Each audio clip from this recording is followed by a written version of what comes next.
básicamente, la primera cuestión que me gustaría ver con ustedes es, de alguna manera, cómo funciona el sistema legal y qué es a lo que comúnmente se le denomina entre los abogados, los que estudian esta cosa, la función administrativa, que finalmente es lo que va a estudiar nuestra materia, ¿no? La materia de derecho administrativo. Como les dije la primera vez, mi idea es hacer algo más amplio que el derecho administrativo, ver lo que se denomina el derecho público, que en la parte más importante es lo que consideramos generalmente como derecho constitucional, ¿no? Las primeras cuestiones que tienen que ver con el derecho constitucional.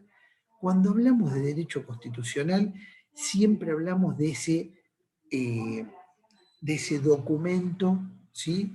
Que hoy en todas las democracias lo tienen, es un documento escrito, ese documento tiene dos partes muy claras, una parte que algunos denominan el derecho constitucional de la libertad o el derecho constitucional de los derechos, y otra segunda parte que es el derecho constitucional del poder. ¿Cómo es que se organiza internamente ese poder? Hay algunos que también distinguimos una tercera parte, que es el derecho constitucional financiero, o sea, cómo ese poder, esos derechos se financian. Porque finalmente, en algún punto, como bien decía Alberdi, todo va a tener que estar financiado para poder llevarse a la realidad. Y en ese punto, las autoridades constituidas deberían tener los recursos para cumplir con las fines y las funciones que se le otorgaron a partir de una decisión popular, en el máximo nivel de participación. Aunque sepamos que esto no es la democracia ateniense, es imposible pensar en una democracia en una plaza donde todos opinen, modernamente hablando, y porque finalmente la democracia de tendencia tampoco era que votaban todos, estaban los esclavos no votaban, las mujeres no votaban y, bueno, los niños por supuesto que tampoco. Entonces había gran parte de la población que quedaba excluida, era una pequeña parte la que tomaba la decisión, más allá de que era un sistema donde el debate estaba abierto, ¿no? Entonces, estas cuestiones de las dos o tres partes que tiene toda constitución, también las tenemos que ver en el contexto de cómo fueron formuladas esas constituciones. Hubo oleadas constitucionales, ¿sí?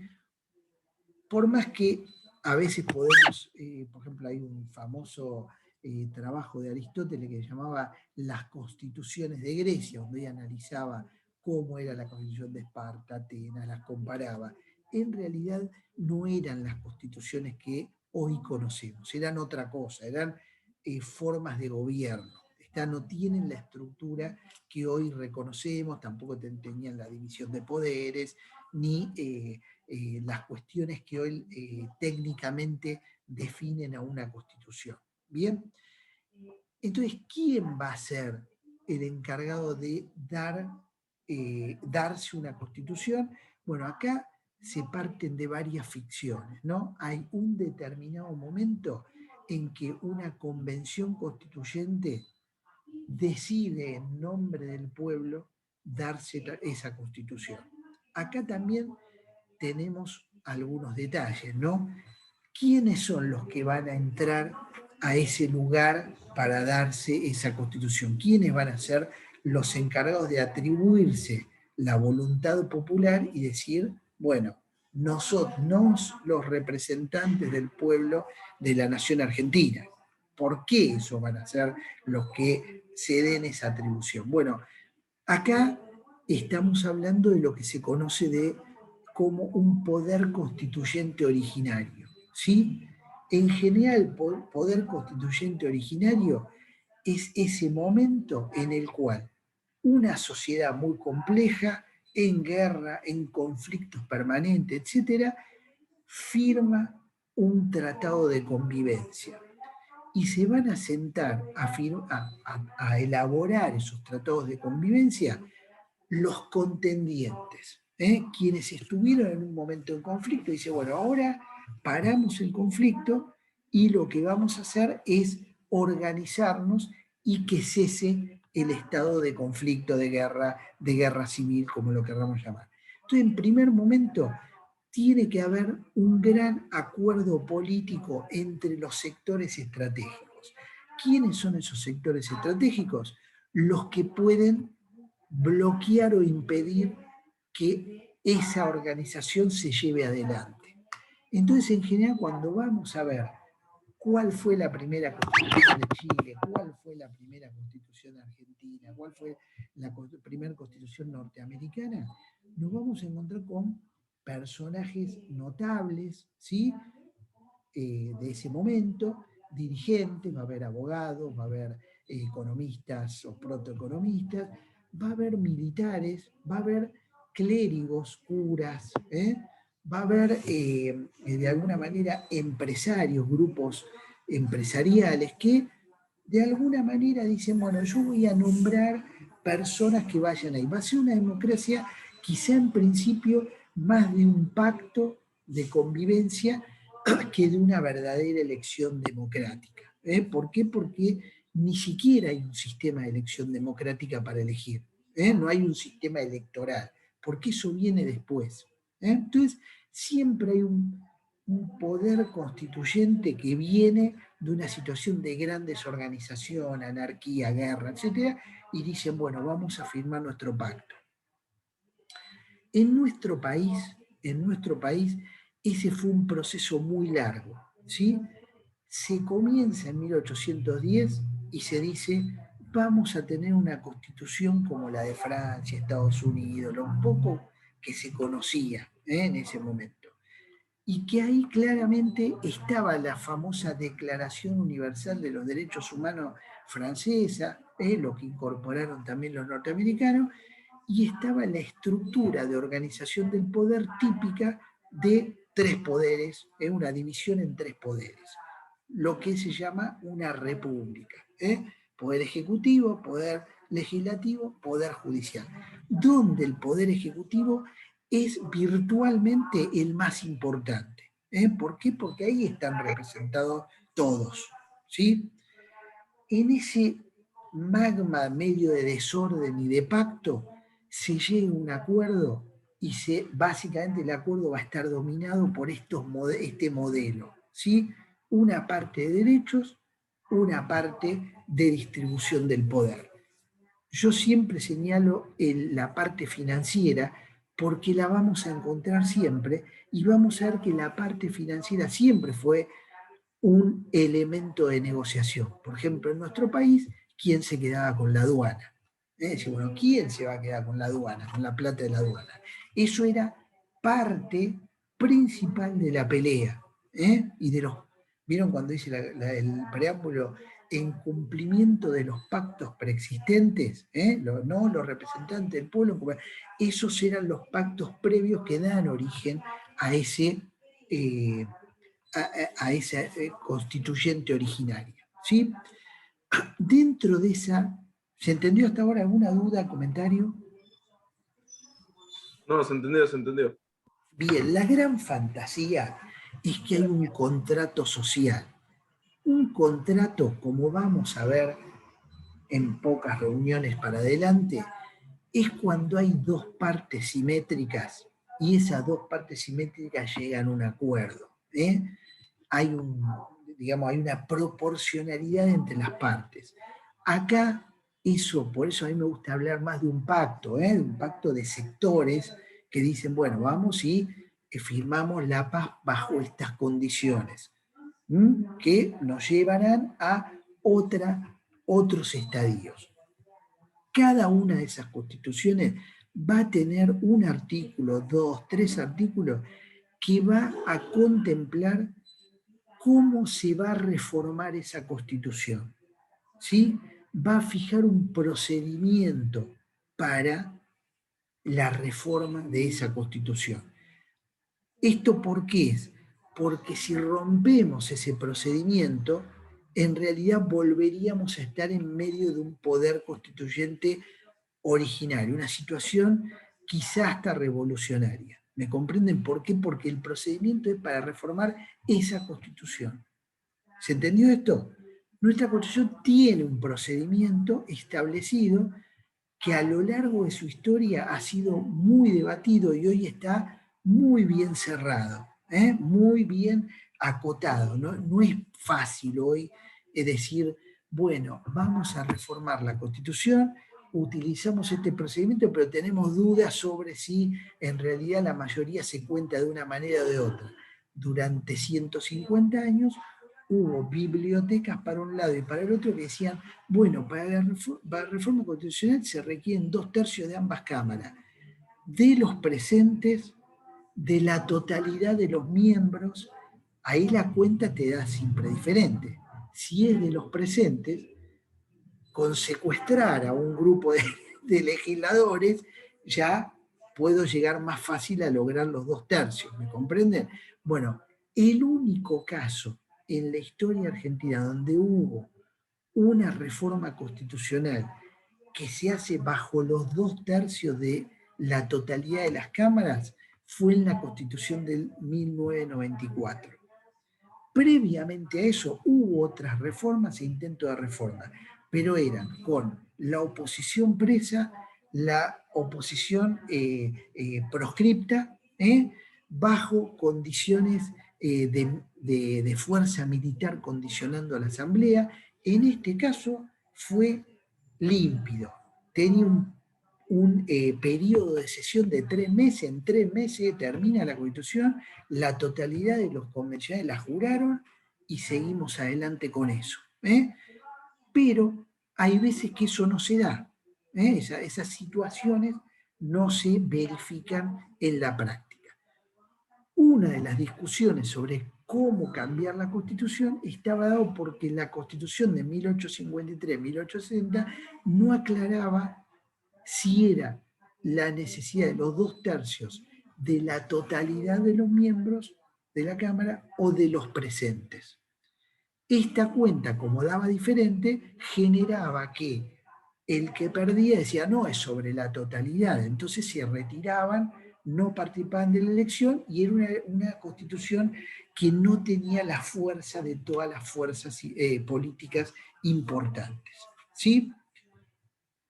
Dudas, esto para dar una idea del poder constituyente originario y el poder constituyente derivado. Los convencionales de 1994 tuvieron un poder constituyente derivado. Cuando iban a modificar la Constitución, lo modificaban dentro del procedimiento establecido por la misma Constitución. ¿Bien? Y eso se respetó. Esta fue un poco la particularidad que tuvo esa reforma constitucional. Si uno va hoy a Chile, se va a encontrar con que la Constitución, vamos a llamarlo, que deja Pinochet condicionado en varios artículos al poder democrático, esa Constitución tiene una forma de reforma, para poder ser reformada, pero los chilenos la rechazaron a través de una revuelta popular de varios meses, con lo cual lo que sucedió es que va a haber un verdadero proceso constitucional casi constituyente. No digo del todo porque los chilenos fueron muy cuidadosos en ir haciendo consultas, etcétera, para llegar a algo lo más organizado posible y con mucho tiempo. Las revoluciones no te dan tiempo. Viene la revolución, se hacen los procedimientos y se terminó. Bien, una vez que ese poder constituyente conforma esa nueva constitución, esa constitución va a definir las características del país. Como yo le decía la última vez que nos vimos, nuestra constitución define a la nación argentina como representativa, republicana, federal. Podría haber dicho monarquía parlamentaria, podría haber dicho parlamentarismo frenado, parlamentarismo de alguna manera con un primer ministro fuerte, bueno, define de alguna manera las características. Y también la cuestión de las autonomías internas. En nuestro caso, la autonomía interna da por resultado un sistema federal. ¿sí? Entonces vamos a encontrar en todas las constituciones al principio esa caracterización de cada nación, ¿sí? En general vamos a encontrar un preámbulo. Ese preámbulo durante muchísimos años se le quitó poder legal, ¿sí? Se decía, bueno, el preámbulo no tiene ninguna función legal, es una suerte de declaración de objetivos. Una cosa muy impresionante es que solamente digamos, un intelectual importante durante muchos años escribió a favor del preámbulo, que fue Sarmiento, que no era un destacado jurista, ¿sí? Hoy por hoy se interpreta que el preámbulo de todas las constituciones es donde podemos encontrar los principios que rigen esa constitución y todas las leyes que van aguas abajo, o sea, todas las leyes que se... O sea, es lo que se denomina un cúmulo de directrices. Directrices son aquellas aseveraciones donde los padres fundadores dicen hacia dónde quieren ver ese país a lo largo de 200 años. ¿Sí? Entonces, las directrices del preámbulo tienen fuerza para la interpretación de las leyes y de la misma Constitución. ¿Se comprendió esta cuestión? ¿No? Es decir, bueno, es la flecha disparada hacia el futuro. Queremos esto. Bueno, podríamos querer otra cosa, otro modelo. Se dice que es una constitución progresista por las características de esa constitución. Bien, después de eso están, como dije, la definición de qué es. Por ejemplo, nuestra constitución habla del sostenimiento, ahora que estamos en Pascua lo digo, del sostenimiento, dice, el gobierno federal sostiene el culto católico apostólico romano. Esto que hoy nos puede llamar la atención, porque dice, bueno, pero no es una nación laica y demás, hay que verlo en el contexto del momento en que esto surgió, y la mayoría de las constituciones latinoamericanas aún hoy tienen religión oficial. ¿Qué diferencia hay entre esto y una religión oficial? Que directamente dicen, la nación argentina reconoce como religión oficial tal. El Estado de Irán reconoce como el Corán o el Islam, para ser más propio. ¿Me comprenden? En este caso, los padres fundadores tenían una gran división y encontraron en esta palabra sostenimiento, que también da lugar a, de alguna manera, algunas cuestiones, evitar poner una religión oficial. En los proyectos constitucionales previos argentinos había una religión oficial. ¿Está? Con lo cual, esto que parece un poco anacrónico, en realidad es bastante, para Latinoamérica, fue una salida interesante y lo sigue siendo en este momento. Más allá que estemos a favor o en contra del sostenimiento, fue una manera de salir de la religión oficial. Dudas hasta acá, no me quiero meter en eso porque es un detalle, pero lo quería comentar como una definición de el país a través del poder constituyente se define. Y dice, somos esto. Tenemos este sistema político, desde el punto de vista espiritual nos orientamos para ese lado, porque también hay un cúmulo de valores ahí atrás, que son indudables. La tradición occidental, cristiana, greco-romana, digamos, más o menos define un conjunto de cosas. Más o menos no, define muchos conjuntos de cosas, ¿no? Después, lo que nos vamos a encontrar, otra definición muy importante de las constituciones.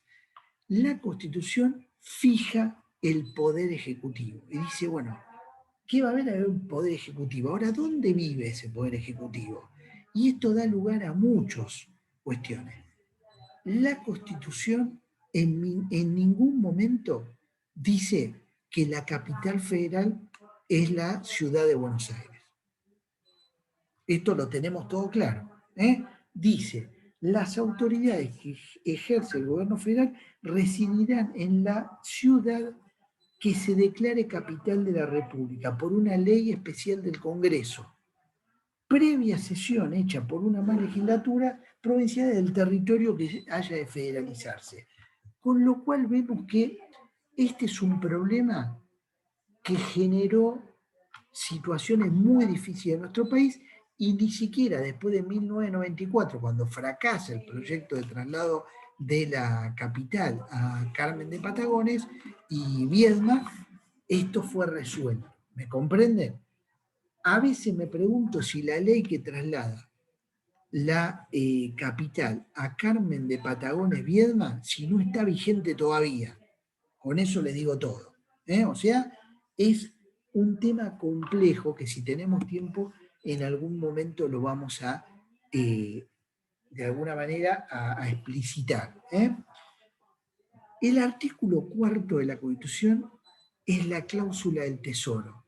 Después de decir somos esto y nos definimos como esto, y en el preámbulo para dónde vamos, dice cómo vamos a hacer y de dónde vamos a sacar la plata para poder lograrlo. ¿Bien? Y eso lo vamos a ver en la cláusula cuarta que crea el Tesoro Nacional. Dice, bueno, hay una gran caja donde vamos a sacar la plata para lograr esto.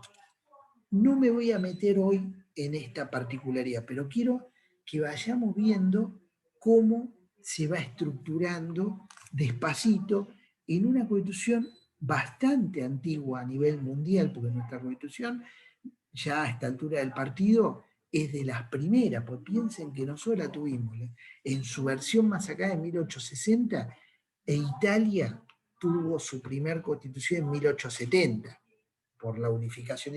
Francia otro tanto, México otro tanto. O sea que dentro de todo no fuimos Estados Unidos, pero tampoco tuvimos los conflictos que tuvieron otros también, ¿no? O sea, no somos ni peor ni mejor que nadie. Y acá nos vamos a encontrar con, en el artículo 5, cómo se va a organizar el poder territorial.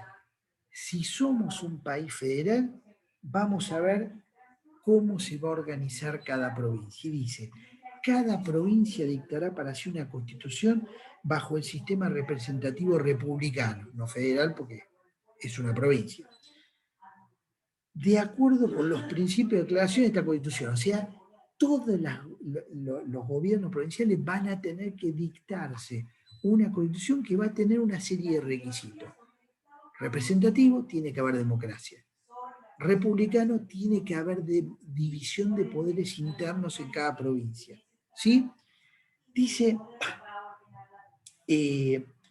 bajo los principios de esta Constitución, pueden poner lo que quieran, lo que no pueden hacer es contradecir la Constitución Nacional. Y después le mete 3 condicionamientos más, que son muy importantes. Dice, y que asegure su administración de justicia. Una provincia que no tiene una administración de justicia es una provincia que está fallando en uno de los condicionamientos. Su régimen municipal tienen que tener establecido, ya no va a ser una federación interna, pero va a tener que dividir y dar participación popular internamente en forma territorial. ¿Sí? Y por último, la educación primaria. Le dice, tienen que garantizar esa educación primaria. ¿Sí? Bajo estas 3, dice el artículo, bajo estas condiciones, el gobierno federal garantiza a cada provincia su goce y ejercicio de sus instituciones. ¿Qué va a decir este artículo? Es una velada amenaza. Le dice, el ejército se unificó, ahora es nacional. Ninguna provincia tiene tropa, ¿sí? Que pueda actuar como si fuera un ejército. Puede tener policía, puede tener otra cosa. Pero la tropa, la Fuerza Aérea, Fuerzas Armadas, como es Fuerza Ejército y Fuerza Marítima, las unifica el Estado Nacional. Si alguna provincia tiene problemas, el Estado Federal la va a ir a socorrer, pero para eso tiene que estar cumpliendo con eso, con todas estas condiciones. Si no las cumple, podría intervenirla. ¿Se comprende? Este artículo dio pie a un abuso de intervenciones provinciales durante prácticamente desde Urquiza hasta 1983 y contamos todas las dictaduras que tuvimos en el siglo XX. ¿Se comprendió? Este artículo es un artículo que se utilizó peligrosamente, pero bien entendido, está claro que las provincias tienen que cumplir con estas cuestiones. ¿Dudas hasta acá? No. Bien. Ya en el artículo 6 vemos la intervención. ¿Sí? Dice, el gobierno federal interviene en el territorio de la provincia para garantizar la forma de gobierno republicano de gobierno, o sea, un problema interno de la provincia, lo garantiza, le manda a los soldados, o repeler invasiones extranjeras. Hoy esto es muy difícil que suceda, no creo que nos invada ninguno de los que, digamos, los que nos rodean, pero en ese momento era una amenaza absolutamente latente. Diría que hasta muy entrado el siglo XX fue una amenaza. Había guerras entre Paraguay y Bolivia, entre Bolivia, Perú y Chile. Todo eso generaba un ruido que podía meterse dentro de nuestro territorio. ¿Y qué hizo Argentina? No entró en guerra, pero llenó de tropas y de lugares, digamos, de soldados en lugar para decir, si entra uno, lo sacamos, ¿me entiende? Este fue un poco el criterio. Hubo una cuestión estratégica muy inteligente, no sé llamarla sagaz, ¿no? De Roca, que cuando vio que se estaban peleando en el norte, digamos, Perú y Chile, mandó todas las tropas que estaban en la conquista del desierto y ocupó toda la Patagonia y dijo, mientras estos se pelean arriba, yo conquisto todo lo de abajo. Y así es como nosotros, digámoslo, por eso hay estatuas de Roca en toda la, por más que le tiren piedra y demás, este fue un poco el sentido de la habilidad estratégica de este hombre, ¿no? Dijo, bueno, yo, mientras estos se pelean arriba, yo ocupo todo, y prácticamente estuvo a punto de tomar la salida al Pacífico, para que nos demos una idea de cómo avanzó rápidamente, haciendo, por supuesto, los desastres correspondientes también, digámoslo, ¿no? Bien, entonces, dice para repeler invasiones exteriores. Dice a requisitoria de sus autoridades constituidas, o sea, está el gobernador, siente que hay un peligro interno o externo, llama y dice, mándame ayuda porque me están volteando, bueno, le mandan la tropa. O restablecerlas, si hubiesen sido dispuestas por la sedición, sería el problema interno, o por la invasión de otra provincia, que era una cosa también posible en el momento en que se hace la Constitución, donde todavía hoy hay un par de conflictos provinciales entre Mendoza y La Pampa, bueno, que no digo va a terminar los tiros, pero puede terminar en situaciones complicadas.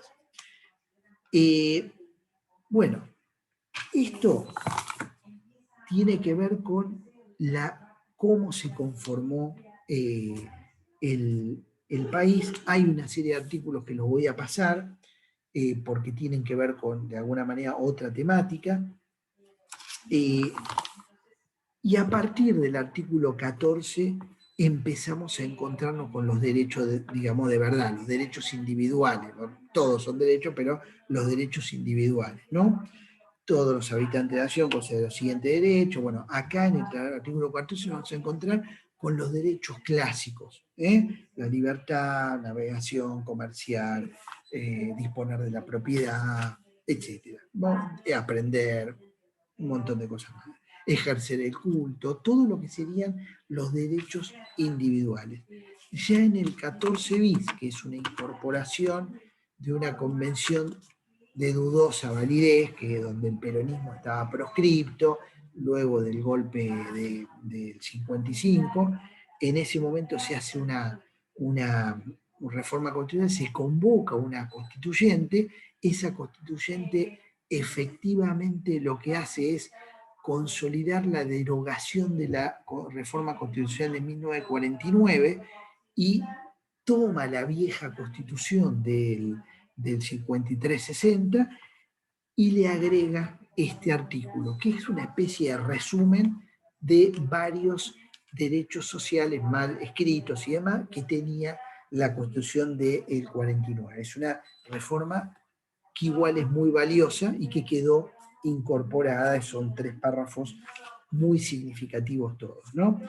El artículo 5 habla de la esclavitud, copia algo que ya venía del año de 1800 de la Asamblea del año 13, lo mismo el artículo 16, el artículo 17 es el derecho de propiedad en toda su dimensión, el artículo 18 es la cláusula penal, son las garantías penales, ven cómo vamos a ir encontrando en esta parte todos los derechos.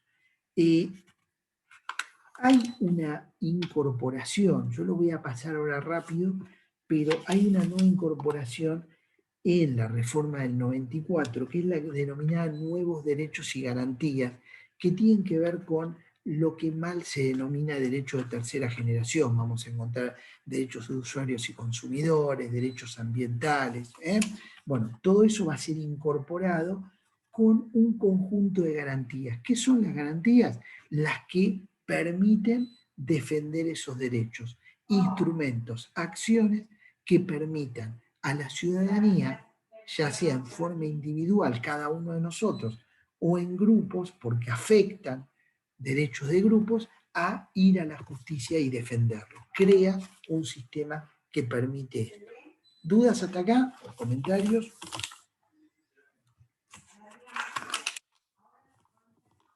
Bien. A partir, dígame, o comentarios, opiniones también si quieren.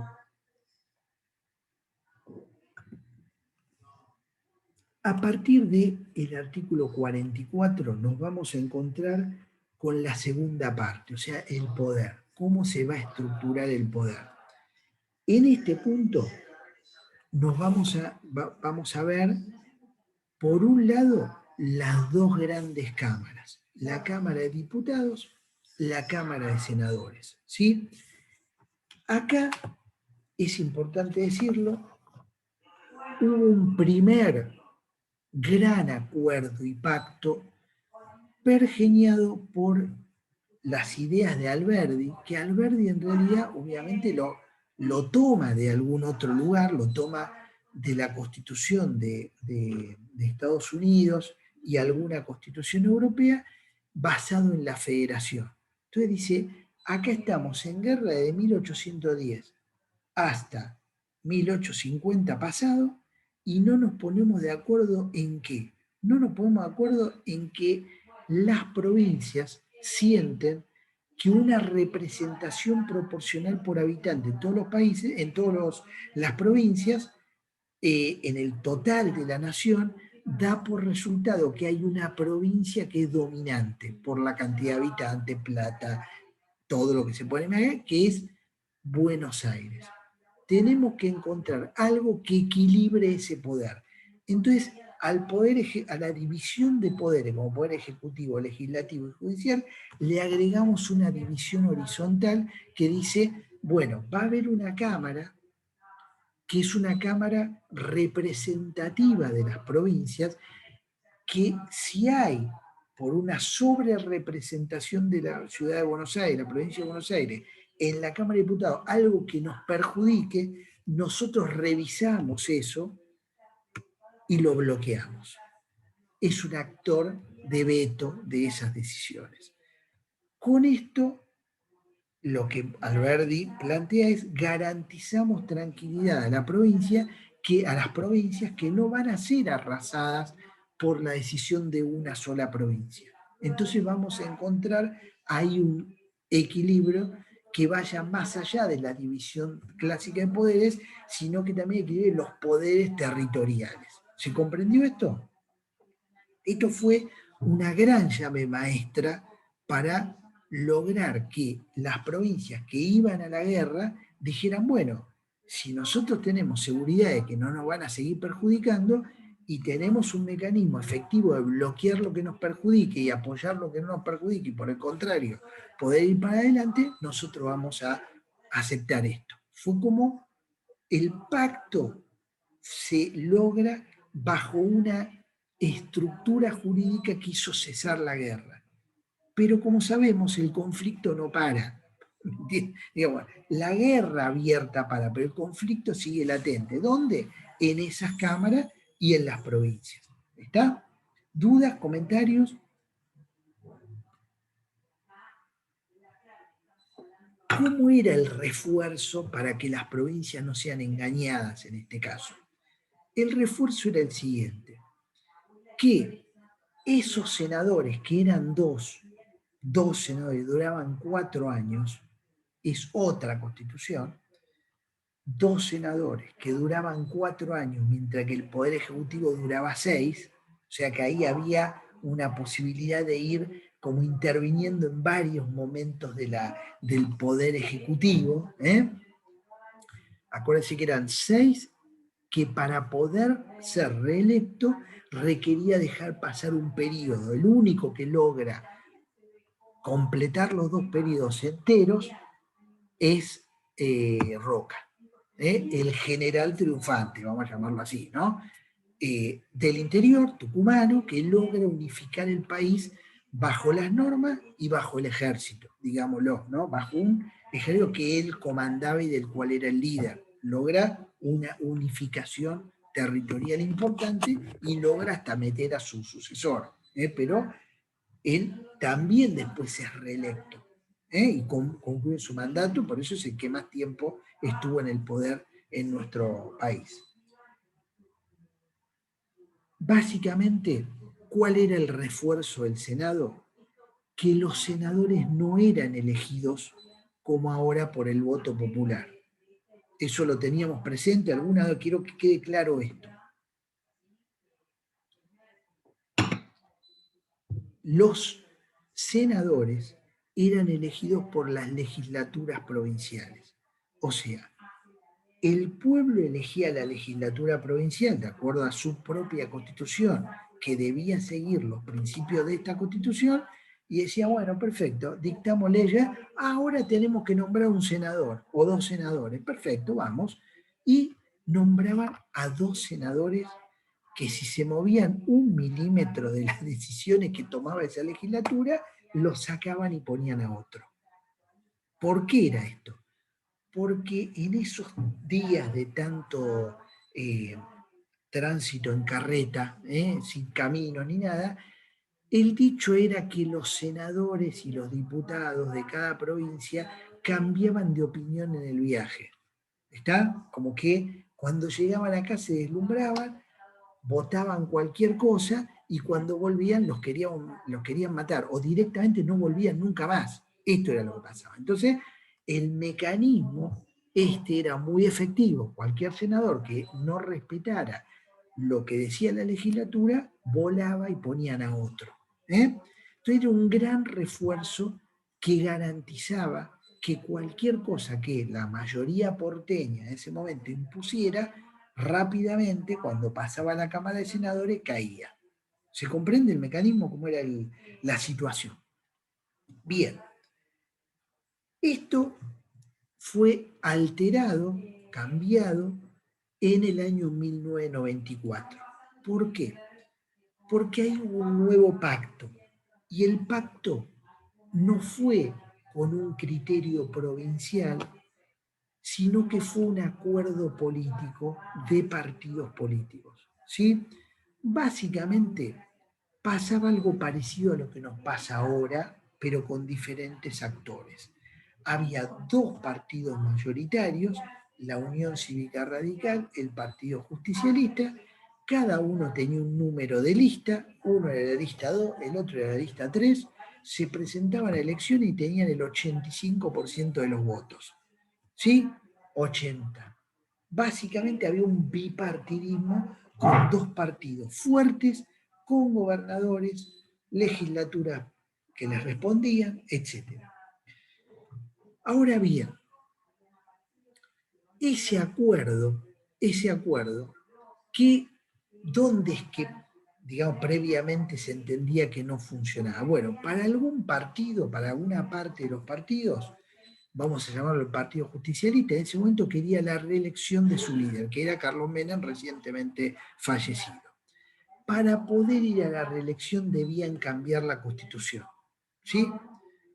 Por otro lado, digamos, el partido gobernante en ese momento, liderado por Carlos Menem, lo que intentaba era un gran cambio en las relaciones de Argentina con el mundo. Necesitaba una estructura jurídico-institucional pensada para un país abierto a los mercados, con bajo control, digamos, con reformas favorables a la economía de mercado, con libertad de comercio, con un Estado relativamente pequeño, ¿sí?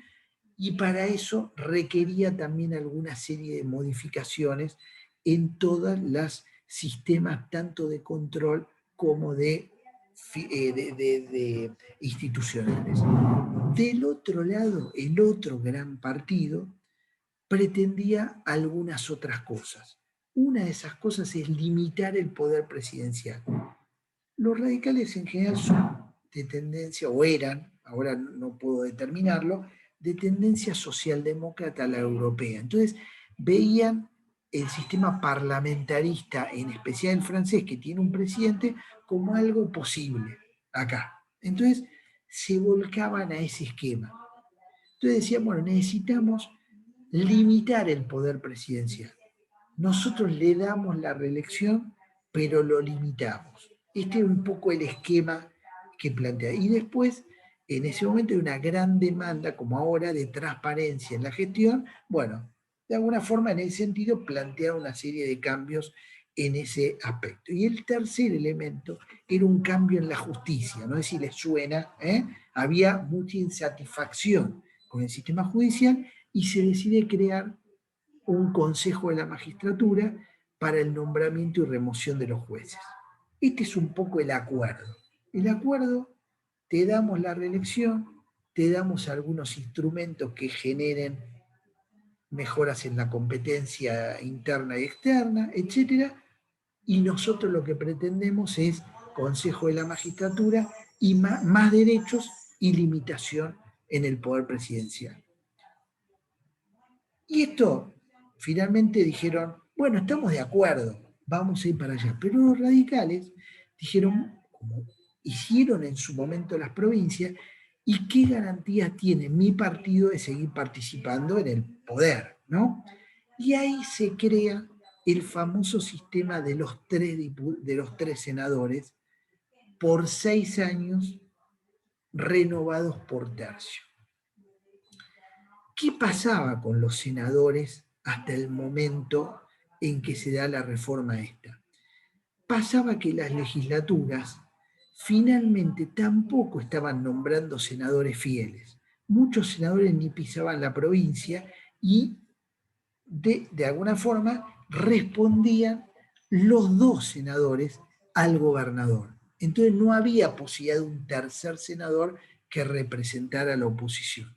Y ahí a Alfonsín y su gente se le ocurre una idea brillante. Dicen, bueno, la manera de garantizarme que siempre voy a tener un tercio de los senadores y cualquier reforma futura van a tener que venir al pie a pedirme el apoyo, o al revés, si yo estoy en mejor situación, se lo voy a tener que pedir al otro partido, es generando un tercer senador elegido por el pueblo, no por la legislatura, ¿sí? O sea, diría que los senadores son tan representativos casi como un presidente de la nación, porque es una elección fenomenal, por lo menos los que ganan. Requieren mucha cantidad de votos. Entonces, dice, los dos primeros senadores van para la mayoría. El tercer senador va para el partido, la segunda minoría, vamos a llamarlo así, de la votación.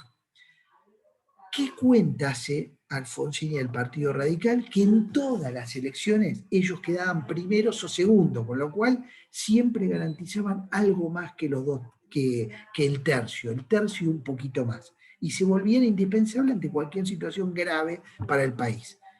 Lo que no contaron es que tanto el Partido Justicialista como el Partido Radical están en un proceso de implosión o explosión, llamémosle como ustedes quieran, y que comenzaban a dividirse entre ellos.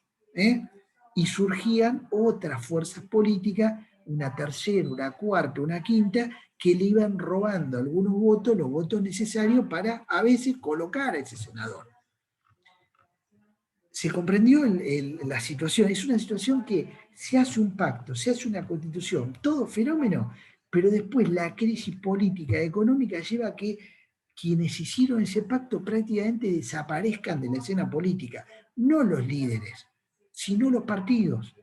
¿Me comprenden? Bueno, este es un poco parte del drama nacional en este momento, ¿no? Que hoy por hoy esos partidos fueron cambiados por alianzas electorales, frentes electorales. Entonces ya no tenemos al Partido Justicialista, tenemos a una formación de unos 20 partidos liderado por 3 o 4 grandes formaciones necesarias para poder conseguir el 51% de los votos, las acciones necesarias para ganar, y del otro lado tenemos otros 10, 12 partidos que se juntan para lograr o ganar o ser la primera oposición. Esto complica todo el funcionamiento. Pero es lo que tenemos. Yo lo quería comentar para ver cómo fueron las lógicas y cómo va surgiendo todo.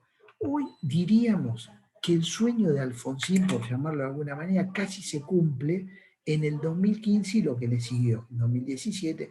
¿Por qué?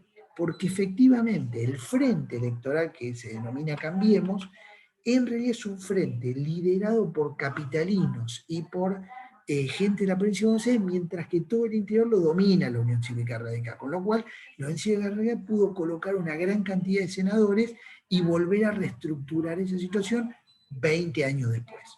O sea que la idea más o menos les pudo haber funcionado. Pero por mucho tiempo no les funcionó. ¿Dudas hasta acá de lo que estamos planteando? ¿Comentarios? Bueno, este es el segundo concepto de lo que denominamos una constitución. Hay constituciones, se habla de la constitución formal y de la constitución material. ¿Sí? ¿Qué es la constitución formal? La que leemos literalmente. ¿Qué es la constitución real? Es de alguna manera cómo se articulan los poderes a través de partidos políticos. Las PASO, por ejemplo, no existían. Bueno, al incorporarse las PASO, ya el sistema se altera bastante. Puedo contar incluso anécdotas del momento, ¿no? Cómo fue que esto cambia el sistema y afecta a la Constitución indirectamente.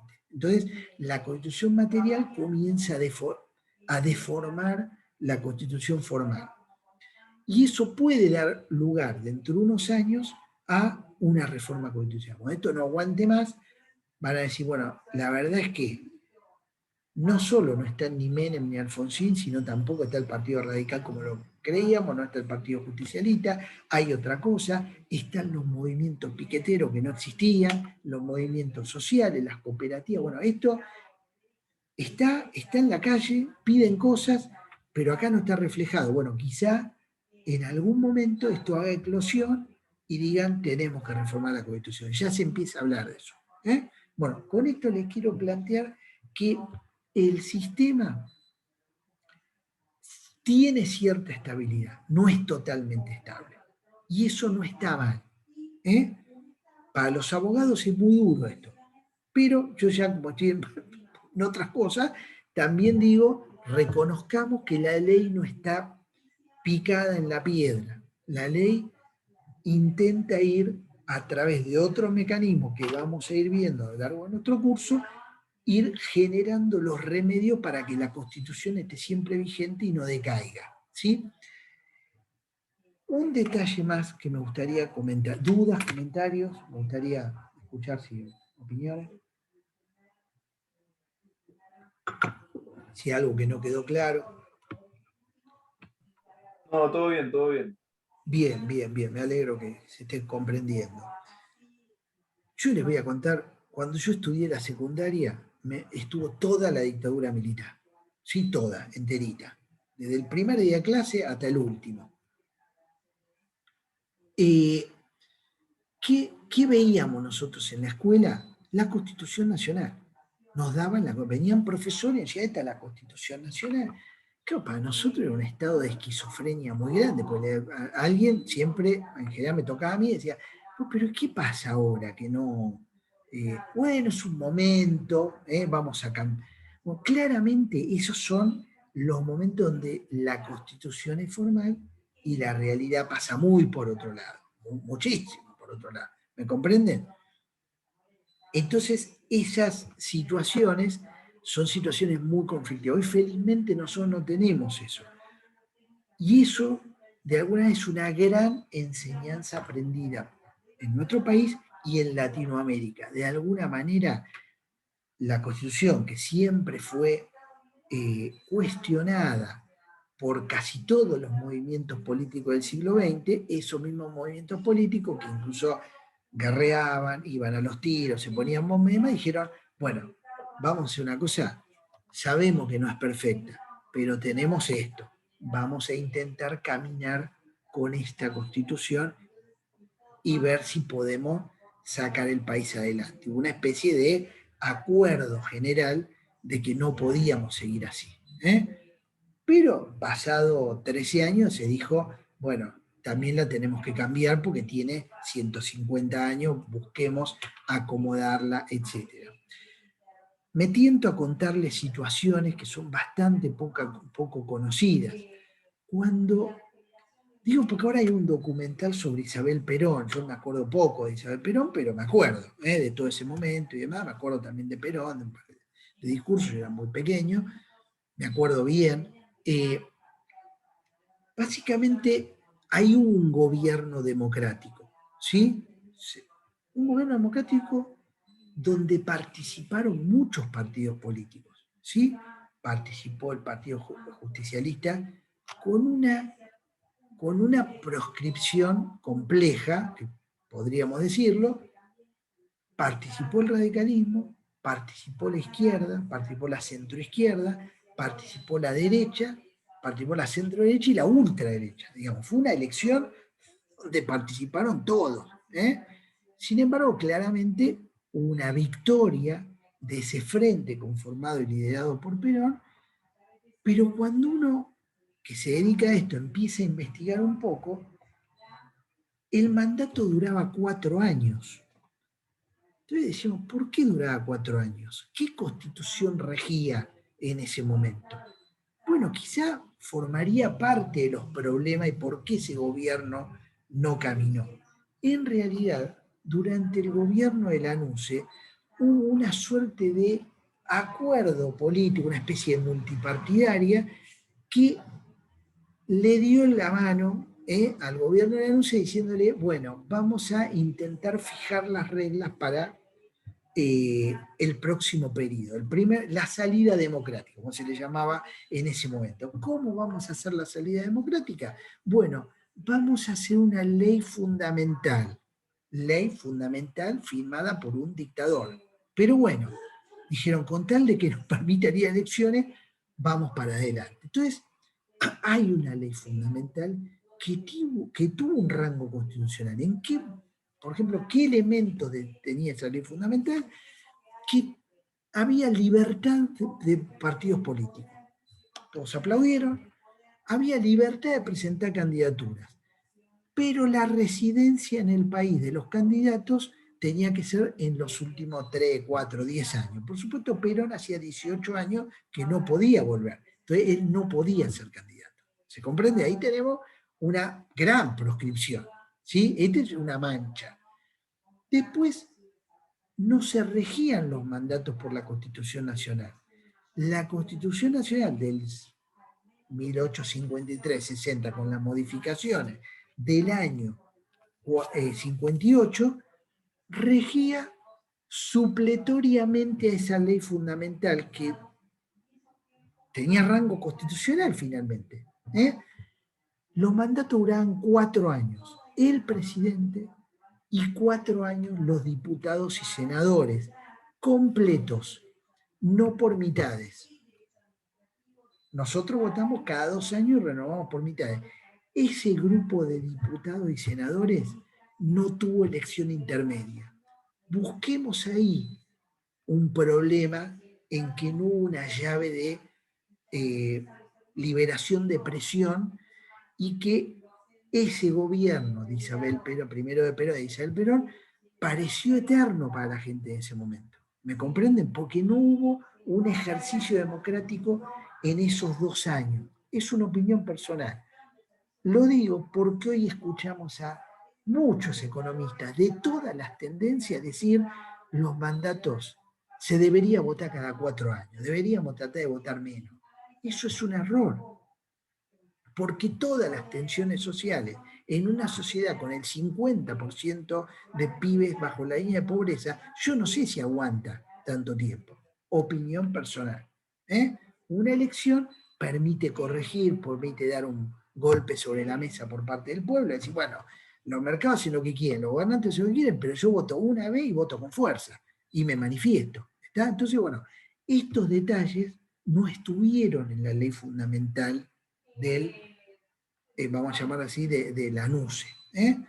Ahí lo que sucedió, conocemos, Cámpora al gobierno, Perón al poder, Cámpora renuncia, hay una nueva elección, saca 10% más Perón, que es el líder presente, y se inicia ese gobierno con una protoconstitución.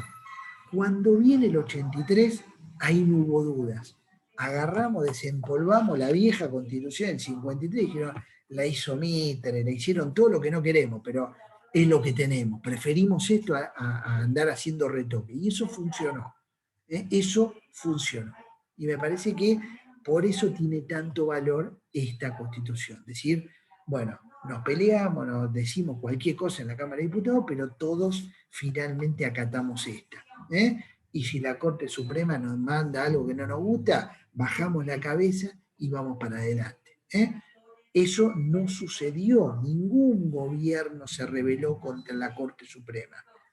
Que dicen tanto, no, porque la expresidenta no respetó, no, cada vez que hubo una situación, todos los presidentes respetaron un fallo judicial, ahí no hubo duda, por eso el pacto fundamental sigue siendo este instrumento. Y este instrumento es un ordenador político y es un ordenador jurídico. ¿Qué significa eso? Que todo va a estar enganchado dentro de la pirámide jurídica, primero arriba de toda la Constitución y después vamos a ir bajando con cosas. Tratados internacionales, leyes, un montón de esas leyes van a dar lugar a decretos, los decretos van a dar lugar a resoluciones, normativas del Banco Central, de la DGI, todo lo que nos enloquece. Bueno, todo eso, al final, la última ley, la resolución 125, que es una resolución de quinto orden, va a respetar hacia arriba la Constitución y si no la respeta se va a caer. ¿Me comprende? Y esto es importante porque es un gran ordenador de la seguridad jurídica, por más que dicen que no la tenemos bajo ese orden, y también de la legalidad de cada cosa que se le ocurre a un diputado. El diputado tira y dice, tengo esta idea, lo tiro. Por ejemplo, apareció uno que es un plebiscito para separar Mendoza.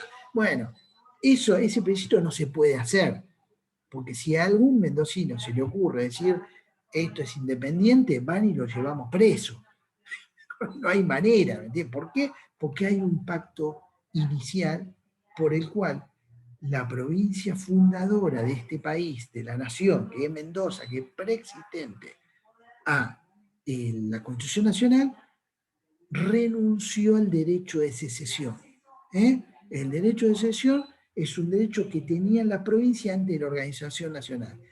Podría haber sucedido que las provincias dijeran, no vamos a hacer una federación, ni vamos a hacer un país unitario, vamos a hacer una gran confederación de provincias. Bueno, en ese caso, un día dice Mendoza, me voy, o dice Córdoba, me voy, o San Luis, que siempre dicen que se quiere ir. Bueno, una vez que firmaron, ya la unión es indestructible. ¿Me comprende? Entonces, no es posible porque ese plebiscito violaría la Constitución. ¿Sí? Es un problema similar al que tiene Barcelona. Barcelona se quiere independizar de España, pim pam pum, pero lamentablemente le mandan a la policía. No hay manera, porque ya firmaron hace 500 años, no sé cuánto, es muy difícil. Solo una revolución podría lograr que Barcelona una revolución es una revolución, ¿está claro? No es votando los diputados, un plebiscito. Puede pasar cualquier cosa, ruedan cabeza. ¿Me entiendes? Es otro orden. ¿No? Digo para darnos una imagen gráfica de lo que significaría un desmembramiento de una parte territorial de un país constituido bajo una constitución. ¿Dudas hasta acá? ¿Comentarios? Porque yo voy a intentar ahora como cerrar por hoy, cómo se estructura ese país. ¿Dudas? ¿Comentarios? Un detalle, una cosa muy importante es la siguiente.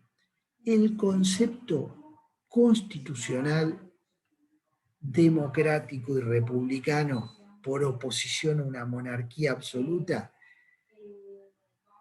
incluye una idea que se le atribuye a un clérigo francés llamado Sieyès. Sieyès se escribe, ¿no?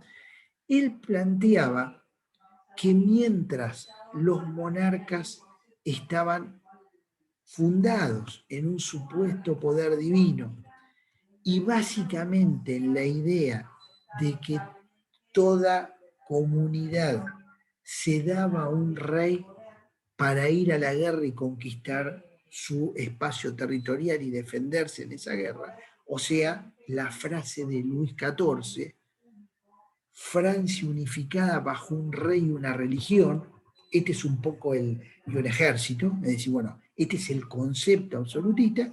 Sieyès decía,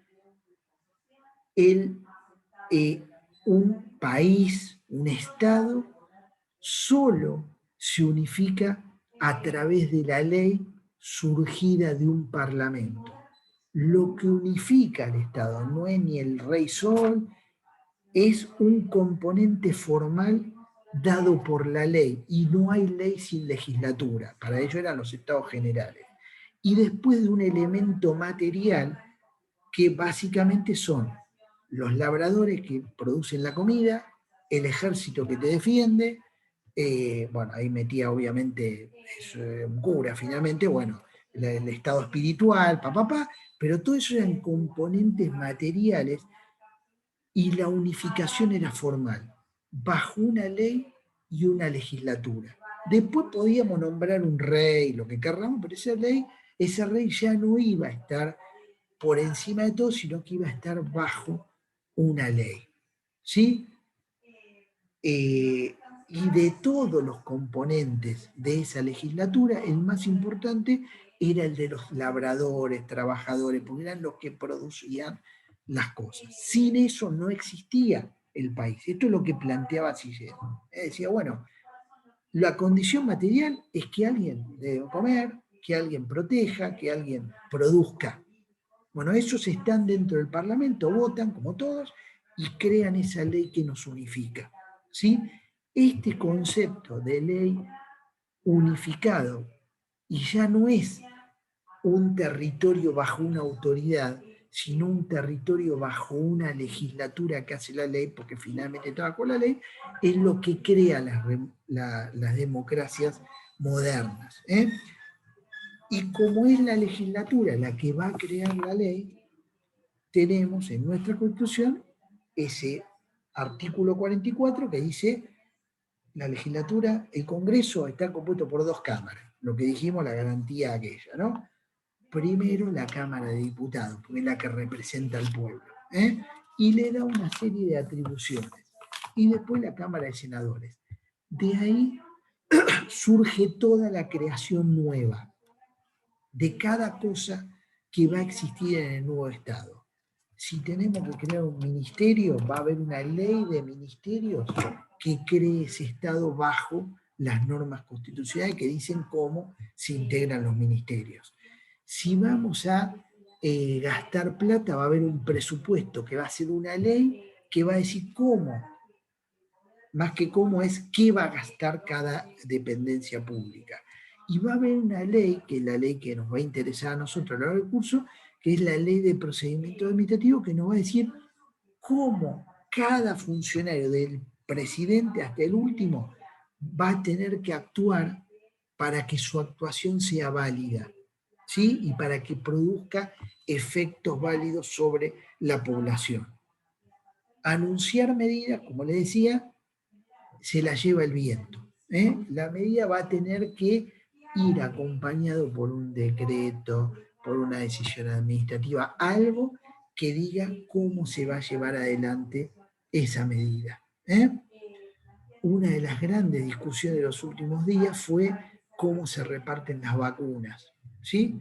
Bueno, había un procedimiento de aplicación de las vacunas, pero dentro del procedimiento se hablaba de personal estratégico, pero no se definía claramente cuál era. Esto dio lugar a situaciones injustas desde el punto de vista jurídico, pero también injustas desde el punto de vista moral, porque cuando uno analiza los VIP famosos, tampoco, salvo algunos que eran los amigos, bueno, ahí no nos vamos a meter, tampoco era tan extraño por edad, por la función que iban a cumplir, iban a salir del país. Pues decir, bueno, tampoco está mal, pero debería haber estado puesta, porque si no está puesta,